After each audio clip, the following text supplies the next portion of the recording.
Vous allez vous battre avec vous-même et vous allez être en colère avec vous-même. Et le diable va vous convaincre que Dieu est fâché contre vous quotidiennement jusqu'à ce que vous compreniez cette révélation.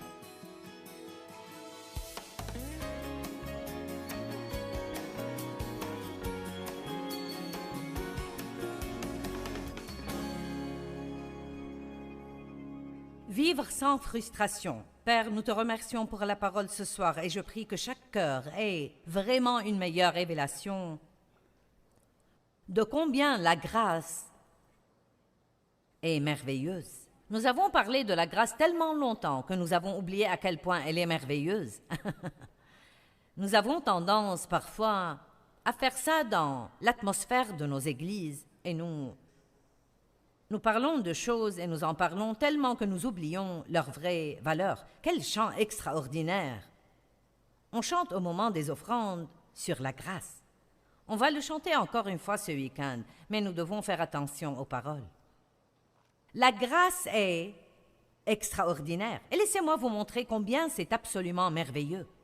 Nous allons regarder Romains chapitre 5 en commençant au verset 6 et je vais en fait partager 4 versets avec vous. Je veux que vous lisiez beaucoup de paroles de Dieu ce soir et je veux que nous digérions ces choses lentement et voyons si nous pouvons saisir juste ce que signifie ce que Dieu a fait pour nous par sa grâce. Si nous avions vraiment une révélation de ce que Dieu a fait pour nous, nous n'aurions plus un jour triste dans nos vies. Amen? Amen? Très bien. Romains chapitre 5, verset 6. « Car lorsque nous étions encore sans force, incapables de nous en sortir, Christ, au temps marqué, est mort pour des impies au nom des impies. » Quelqu'un dit merveilleux. C'est à peine si quelqu'un voudrait mourir pour un juste, peut-être pour un homme de bien, quelqu'un de noble, loyal et généreux, accepterait-on de mourir? Vous savez, il dit qu'il serait vraiment extraordinaire que quelqu'un donne sa vie, même pour la personne la plus formidable, la plus géniale. Mais mourir pour des pécheurs qui s'en moquaient, beaucoup qui n'étaient même pas nés, qui ne vous connaissaient pas, ne voulaient rien à faire avec vous, c'est un monde absolument extraordinaire. Mais Dieu nous a prouvé son propre amour pour nous par le fait qu'alors que nous étions encore pécheurs au temps marqué, le Christ est mort pour nous. Époustouflant! Alors que vous étiez encore à courir de bar en bar et à vous saouler nuit après nuit après nuit, sans vous soucier le moins du monde de Dieu, il était déjà mort pour vous, il avait déjà payé le prix de tous vos péchés, avait déjà planifié une grande vie pour vous, et vous n'avez rien à faire d'autre pour en bénéficier que de le croire et le recevoir. Oh là là! Vous savez, si vous êtes régénéré, je regarde quelqu'un qui ne va pas aller en enfer. Et ça devrait nous garder de bonne humeur. La prochaine fois que vous êtes triste, regardez-vous dans le miroir et dites « Je ne vais pas aller en enfer. » Alléluia! Wow! Je ne vais pas aller en enfer. Verset 9 dit « Et puisque maintenant nous sommes justifiés. » Justifiés quand? Quand? Tu veux dire pas après avoir amélioré notre comportement? Maintenant, nous sommes justifiés. Maintenant, que veut dire justifiés? Rendus justes comme si nous n'avions jamais péché. Ah, merveilleux! Juste comme si nous n'avions jamais péché. Et puisque maintenant nous sommes justifiés, acquittés, rendus justes et conduits dans une relation juste avec Dieu par le sang du Christ, à plus forte raison, cela est certain, serons-nous sauvés par lui de l'indignation et de la colère de Dieu. Bonne nouvelle, Dieu ne nous en veut pas. Alléluia! Dieu ne nous en veut pas. Je suis si lasse des gens qui pensent que Dieu est un ogre qui se fâche chaque fois qu'il ne se comporte pas parfaitement. Dieu est bon, il vous aime vraiment, il a déjà payé le prix de votre liberté. Mettez un sourire sur votre visage et commencez à l'aimer en retour.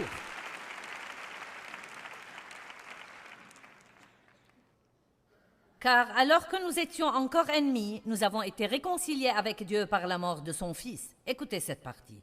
Car si, lorsque nous étions ennemis, nous avons été réconciliés avec Dieu par la mort de son Fils, si, quand nous ne nous soucions pas de lui d'un iota, Dieu a envoyé son Fils pour mourir pour nous, à bien plus forte raison certainement, une fois réconciliés, serons-nous sauvés par sa vie et par sa résurrection de la colère et de l'emprise du péché. Merveilleux!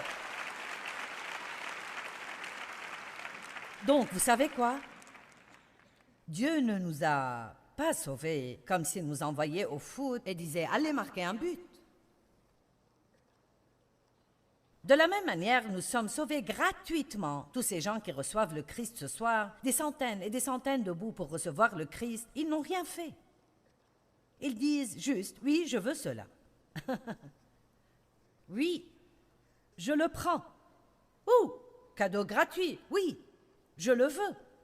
Voici, c'est une manifestation de la merveilleuse grâce de Dieu en action. Au moment même où vous recevez la vérité de la parole, une vie entière de péché, pas seulement votre vie passée, mais quand Dieu pardonne vos péchés, ce sont tous vos péchés, même les péchés que vous allez commettre demain et le jour d'après et le jour d'après. C'est pourquoi nous ne devons pas avoir peur du péché, car Dieu s'est occupé du problème.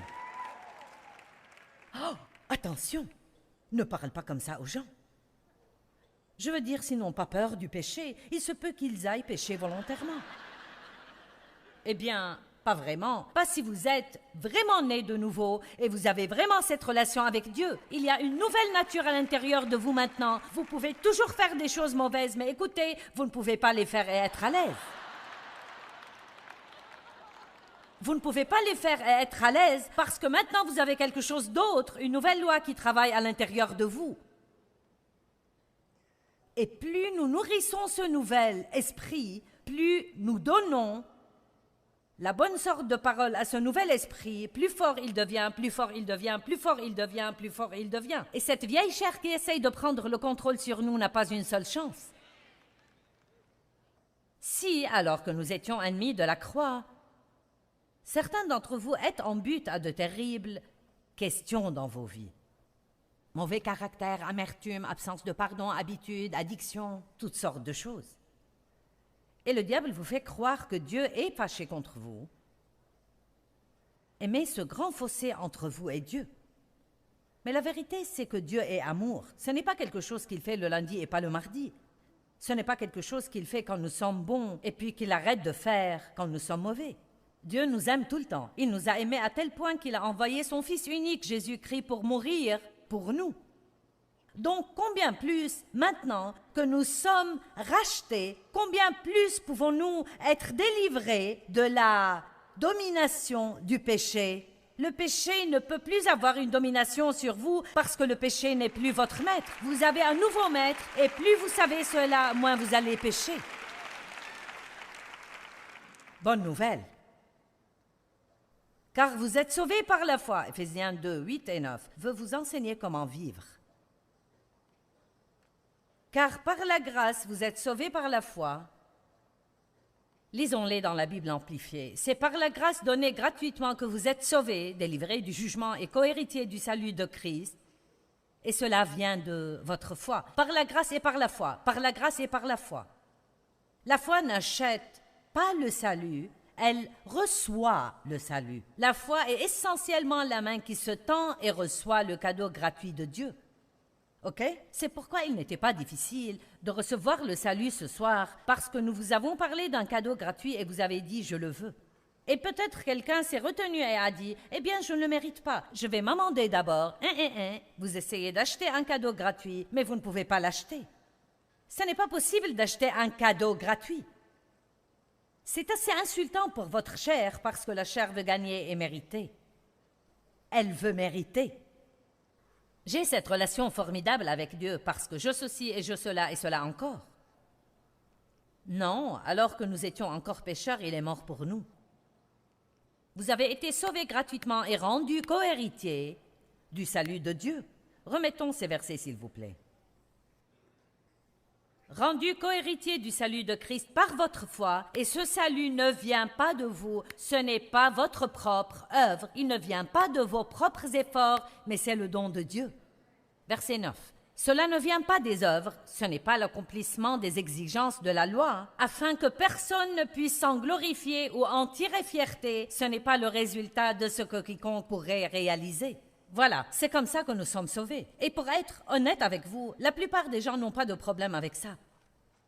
Non mais c'est comme, vous êtes oui, amen, gloire. Oui, je veux être sauvé. Ok maintenant, Colossiens 2,6, regardez ça. Je vais argumenter ici. Par conséquent, puisque vous avez reçu Christ, comment l'avons-nous reçu? Par la grâce, par la foi. Puisque vous avez reçu Christ, le Seigneur Jésus, donc vivez et réglez vos vies et conduisez-vous en union et conformité avec lui. Maintenant, voici mon message. De la même manière que nous avons reçu Christ, c'est de cette manière que nous devons vivre. Vous ne savez pas comment. Très peu de gens ici connaissent la parole. Ils disent « c'est génial », mais vous ne savez pas à quel point c'est génial. Car quand vous comprenez ce que je viens juste de dire, ça enlève la pression. Maintenant, tout d'un coup, vous ne vivez plus en essayant par vos efforts. Je ne vis plus en essayant, en me battant, en m'efforçant et en étant tout le temps frustré parce que quoi que je fasse, ça ne marche pas. Qui a essayé de s'auto-améliorer? Quelqu'un est déjà allé dans une session de ce genre où vous avez entendu quelqu'un prêcher et vous étiez si convaincu, « Mon Dieu, j'ai un problème avec ça » et vous avez décidé de rentrer chez vous et changer. Quelqu'un l'a déjà fait? Combien d'entre vous n'avez pas changé? Vous savez pourquoi? Parce que de la même manière que vous avez été sauvés, par la grâce, par la foi, de la même manière, vous devez changer. Ce que Dieu veut que nous fassions, c'est dire « Dieu, tu as raison, je suis convaincu par cette parole, j'ai un gros problème dans ce domaine et je veux changer, mais je ne peux pas changer si tu ne me changes pas toi-même. Tu dois le faire, Dieu, et je dépends de toi. Et je te fais confiance et je crois que tu vas faire tout ce qui doit être fait dans ma vie. Vous allez vous battre avec vous-même et vous allez être en colère avec vous-même et le diable va vous convaincre que Dieu est fâché contre vous quotidiennement jusqu'à ce que vous compreniez cette révélation. Nous vivons par la grâce. Vous comprenez? Ça va me prendre 4 sessions pour traiter le sujet. Maintenant, une jeune femme fait « ouais. » Pourquoi? Parce que c'est très bon. Vous savez ce que c'est? C'est merveilleux. C'est la grâce extraordinaire. Nous allons comprendre quelle grâce extraordinaire c'est avant de quitter cette salle. C'est vraiment extraordinaire ce que Dieu a fait pour nous.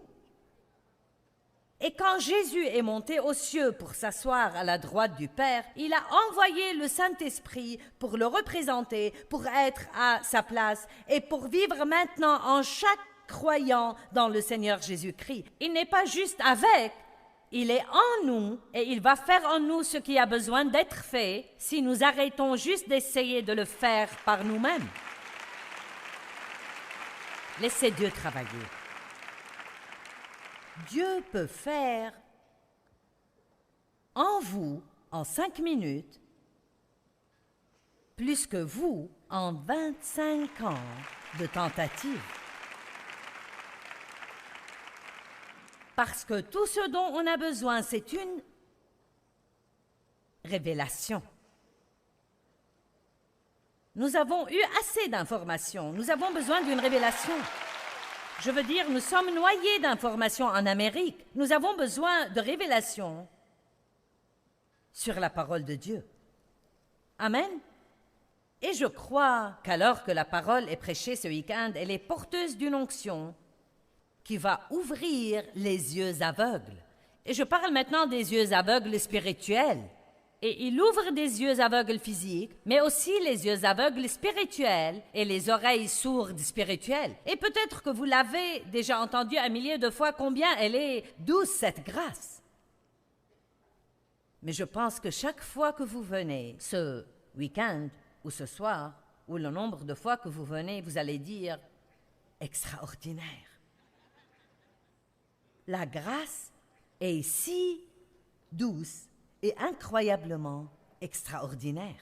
Et là, quand nous comprenons ce que Dieu a fait pour nous, nous devenons si reconnaissants et pleins de gratitude, et nous aimons Dieu à tel point que nous ne pouvons pas nous empêcher. Nous l'aimons et nous voulons faire tout ce que nous pouvons afin de lui plaire, pas parce que nous devons le faire, mais parce que nous le voulons. Amen. Extraordinaire. La grâce est... Nous avons tous entendu cela. La richesse de Dieu sur le compte de Christ, G-R-A-C-E. Bien, vous savez, parfois ça sonne un peu trop spirituellement vaporeux et nous passons à côté. C'est la faveur imméritée. Et nous devrions penser à cela un bon moment, parce que les gens ne font pas de choses imméritées pour nous. Oui, ils vous donneront ce que vous méritez. Et Dieu ne fait pas ça. Il nous bénit quand nous mériterions un coup de pied aux fesses. Amen. Et il fait pour nous des choses que nous ne méritons pas. Bon, ça ne veut pas dire que Dieu ne nous châtie pas et ne s'occupe pas de nous enseigner et nous montrer comment nous comporter, mais il ne cesse jamais de nous aimer. Mais j'ai une définition JM de la grâce, c'est la mienne. Elle vient du dictionnaire JM. Après 37 années à enseigner la parole, maintenant j'ai le droit de donner des définitions. Donc la voici. Je crois que la grâce est, oui, la faveur imméritée, mais c'est la puissance de Dieu rendue disponible pour nous, gratuitement, nous rendant capables de faire facilement ce que nous ne pourrions jamais faire par nous-mêmes, quel que soit le nombre d'efforts et de combats. Et vous en avez encore besoin, donc la voici. La grâce est une puissance. C'est la puissance de faire ce qui a besoin d'être fait, mais de le faire sans combat et sans effort, de le faire dans le repos de Dieu et de le faire avec facilité. Et c'est un don gratuit.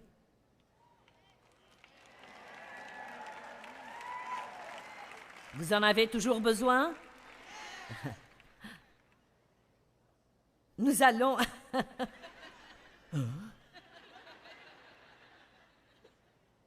Je sais que votre petite chair est en train de crier. Bien, c'est sûr qu'il y a quelque chose que je dois faire. Commençons par croire. C'est pour ça que nous sommes appelés croyants. Si nous devions accomplir, nous serions accomplisseurs. Mais nous sommes des croyants et le mot croire veut dire recevoir et le mot recevoir veut dire croire. Donc ce soir, quand ces personnes ont reçu le Christ, ils ont cru que Jésus était mort pour leurs péchés et qu'il était désireux de leur pardonner et qu'il allait leur donner une vie meilleure. Et donc, ils ont cru et au moment où ils ont cru, ils ont reçu. Quand vous croyez, vous recevez. Quand vous recevez, vous croyez. Vous ne pouvez pas séparer les deux. Croire, c'est recevoir. Et Hébreux 4 dit que quand nous croyons, qu'est-ce qui se passe? Nous entrons dans le repos de Dieu. Vous savez, je m'amuse dans mes réunions. Oh, quand j'ai commencé à faire ça, j'ai pensé que la pression allait me tuer. Je veux dire, je priais si fort avant d'aller à mes réunions que j'arrivais déjà à moitié morte de fatigue, vous savez. Je ne pouvais parler à personne et je ne faisais pas ceci ni cela. Je devais déclencher l'onction. J'ai appris que la meilleure façon de vivre, c'est de vivre de la même façon tout le temps. Je n'ai pas à agir d'une manière ici et d'une autre manière ailleurs. Dieu veut que nous soyons, pas que nous nous édifions sur des actes. Israël ne m'a pas paru stressé ce soir de diriger la louange. Je l'ai vu avant, il était le même à l'arrière de la scène que devant. Vous entrez dans un genre différent de dons. Mais la vérité est que c'est Je suis à l'aise en faisant cela et j'aime le faire. Pourquoi? Parce que je fais la part que Dieu m'a donnée à faire. J'ai étudié et je suis venue ici. Le reste est de son essor. J'ai dit, j'ai étudié, je suis venue ici, le reste est de son essor. Vous savez ce qu'est la frustration? Essayez de faire quelque chose que vous ne pouvez pas faire. Essayez de faire arriver quelque chose que vous ne pouvez pas faire arriver. Quand j'ai commencé à faire cela, je croyais que je devais plaire à tout le monde. Oh, ça me tuait! Car des personnes me regardaient bizarrement et peut-être se levaient et partaient, et ils allaient aux toilettes, mais le diable me disait « Il n'aime pas ta prédication, il s'en va. » Il ne m'aime pas, oh Dieu, il ne m'aime pas. Et puis, si je disais quelque chose qui faisait que quelqu'un faisait la tête, je pensais « Oh, je dois dire quelque chose d'autre. » Donc je faisais tout pour essayer d'être appréciée. Et un jour, j'ai décidé, tu sais Dieu, ce n'est pas ma responsabilité de me faire aimer de ces gens. C'est ma responsabilité de venir ici et de faire ce que je crois que tu me dis de faire. Et Dieu, si quelqu'un doit m'aimer, c'est à toi de le faire.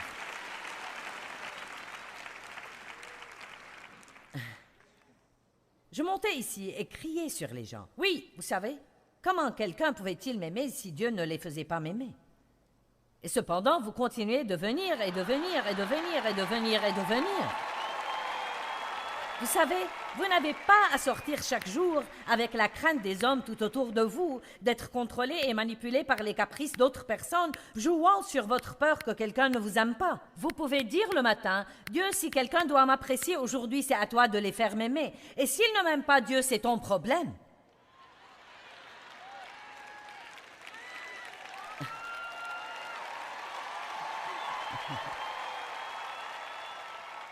Je vous dis juste, vous n'avez pas d'autre choix que de m'aimer parce que je l'ai déjà donné à Dieu. Néanmoins, je peux être libre ce soir car je crois déjà que Dieu va me donner les personnes dont j'ai besoin dans ma vie et ceux dont j'ai besoin. Je n'ai pas de pression. Est-ce que j'ai agi sous pression quand je recevais l'offrande ce soir? Je n'ai pas mis de pression sur vous. Je n'ai pas besoin d'essayer de vous contrôler. Car si Dieu a ordonné ceci, il va le financer.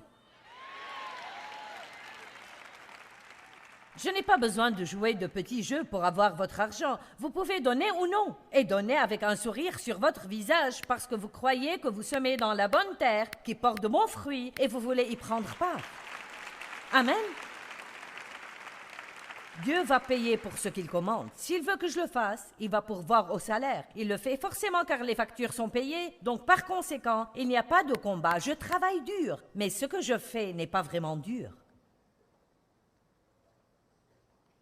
Je veux dire, je travaille vraiment dur. Je vais être physiquement fatiguée quand je vais rentrer chez moi, mais ce n'est pas difficile pour moi de faire ce que je fais parce que je le fais par la grâce de Dieu. Je vais vous dire ce qui est dur. Une période de 24 heures entières à être en colère et pleine de ressentiments et à en vouloir à quelqu'un et ne pas pardonner. Vous voyez ça, ça me tuerait. Et voici la différence. Je travaille dur, mais je ne travaille pas de l'intérieur. Quand vous êtes en colère, vous pouvez être assis sur une chaise, mais vous travaillez si dur à l'intérieur que ça vous tue. Une journée entière de tourments et de soucis et d'anxiété à plein régime peut vous achever.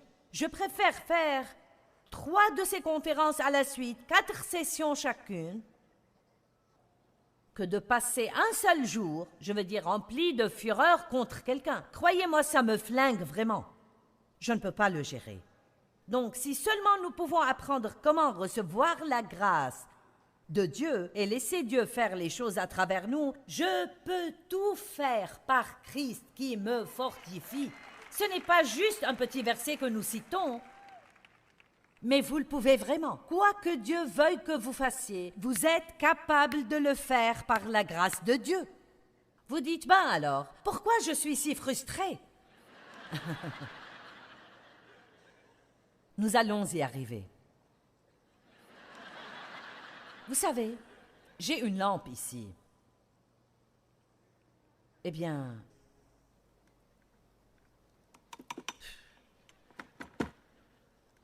pourquoi elle ne s'allume pas? Tu es une lampe, tu es supposée donner de la lumière. Où est la lumière? Oh, elle n'est pas branchée. Oh, il faut la brancher. Oh, oh. Wow, c'était facile. Ok, c'est comme cela. S'il y a une source d'énergie, la source d'énergie, c'est Dieu. Quelqu'un a déjà compris? Vous voyez comme vous êtes vif? Révélation. Il y a une source d'énergie juste là. Bon, ce n'est pas la faute de l'énergie si la lampe n'est pas branchée. Donc, ce que nous devons faire, c'est de nous brancher tout simplement. Chaque fois que vous vous sentez frustré, prenez un moment et branchez-vous. Chaque fois que vous vous sentez épuisé, prenez un moment et branchez-vous. N'essayez même pas de sortir de chez vous le matin sans être sûr que vous êtes complètement chargé, que toutes vos batteries sont complètement rechargées. Nous avons deux choix dans la vie. Nous pouvons vivre une vie remplie de frustration ou nous pouvons nous humilier nous-mêmes et demander à Dieu de nous aider. Nous pouvons recevoir son don gratuit de grâce pour nous aider et c'est exactement ce que nous devrions faire.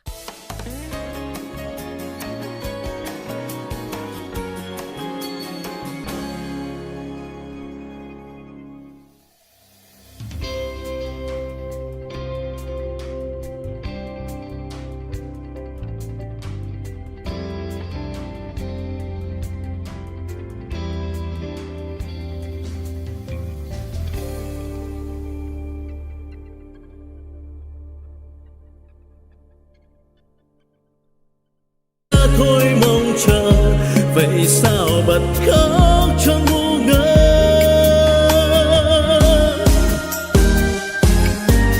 vẫn thế đây bao lâu nay em không hay chỉ một mình anh ngồi khóc nước mắt đây riêng nơi đây em không hay sự thật là anh nhớ em người giờ đã xa lời hẹn ước đâu rồi nước mắt đây rơi biết bao lâu thì khô vẫn thế đây bao đêm say em không hay từng giọt buồn sao mặn đắng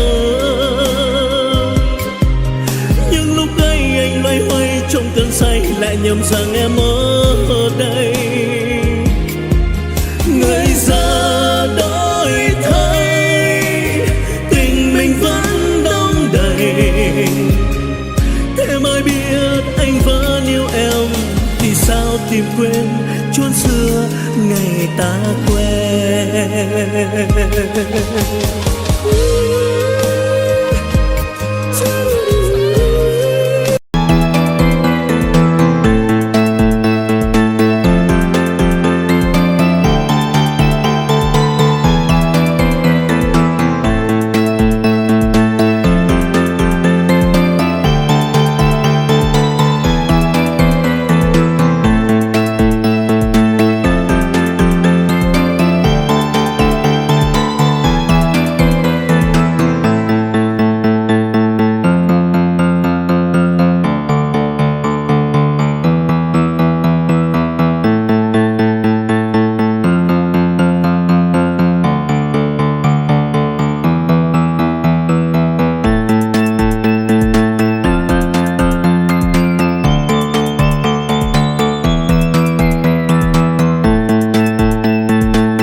yêu chưa hẹn mùa lụt nước lũ bắt